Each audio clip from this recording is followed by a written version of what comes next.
The Jewish people celebrate Passover each year with a Seder meal, recalling the Israelites' miraculous exodus from Egypt after Moses told Pharaoh, "Let my people go."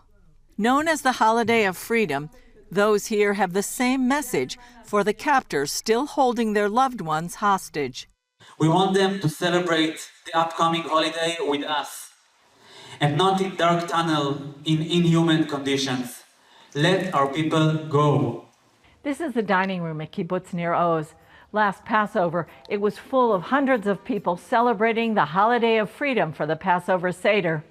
This year, there won't be one. A year ago, they all celebrated here in the dining room together. Old people, young people, babies, children. It's a very special holiday here. Amir Al-Fasa is the nephew of Avner and Maya Goren, both murdered by Hamas.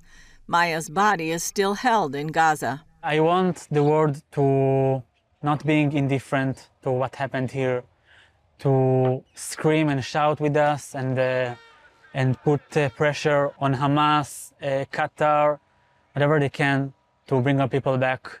A Seder table with matzah, grape juice, and empty place settings has yellow chairs around it with pictures of those still missing from the kibbutz. While some are confirmed to be dead, the conditions of others, like the family of Ofri Bibas, are unknown. Her brother Yarden, his wife Shiri, and their sons Ariel and Kfir, who turned 1 in January, remain captive. Just knowing that no matter how hard it is for me, it is much harder for them. They are going through hell, and they need us to speak for them and to remind them and to remind the world and that they are over there and that it's the most unhumanitarian situation there is.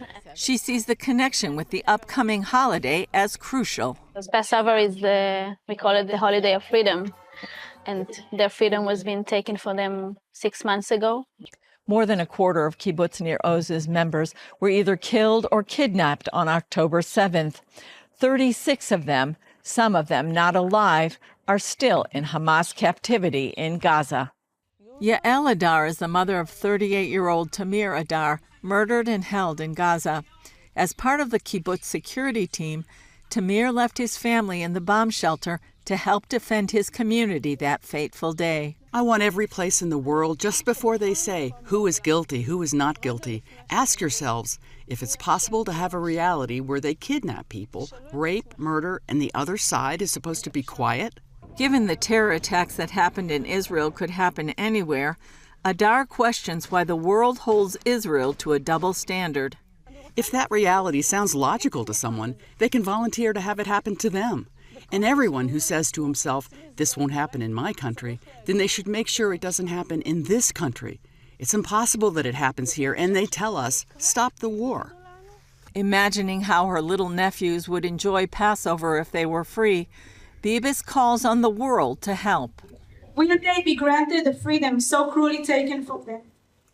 Hasn't the time come for the whole world to also shout for Ariel and Kfir, a shout for justice, for humanity, for an end to this nightmare?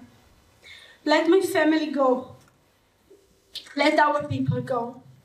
Julie Stahl, CBN News, Kibbutz Nir Oz.